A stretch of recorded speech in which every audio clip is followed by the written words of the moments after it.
स्वामी विवेकानंद जी के जन्म जयंती पर आज नागरकटा खंड विकास कार्यालय की ओर से नागरकटा खंड के चंपागुड़ी ग्राम पंचायत क्षेत्र में विवेक चेतना उत्सव कार्यक्रम का आयोजन किया गया,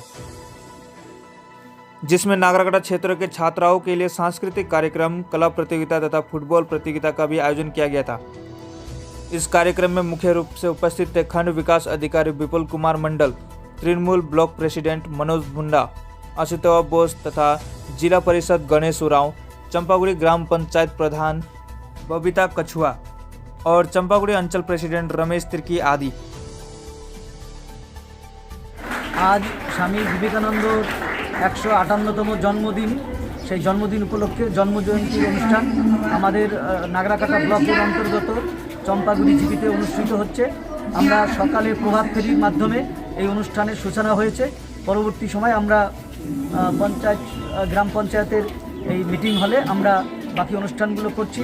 এখানে নৃত্য পরিবেশন হচ্ছে, এখানে গান আবৃত্তি হচ্ছে। এরপর আমাদের ফুটবল প্রাঙ্গণে একটি মেয়েদের একটি ফুটবল খেলা অনুষ্ঠিত হবে। এরপর ক্রিকেট খেলা আছে এবং একটি কুইজেরও আয়োজন। এই প্রোগ্রামটা আজকে 12 তারিখেই হচ্ছে, সকাল থেকে সারাদিন ধরে চলবে এবং এই প্রোগ্রাম সারা রাজ্য তথা দেশব্যাপী এই অনুষ্ঠান। আর বাংলাতে চেতনা উৎসব নামে, বিবেক চেতনা উৎসব নামে 2021 এই অনুষ্ঠানটা সারা রাজ্যেই পালিত হচ্ছে।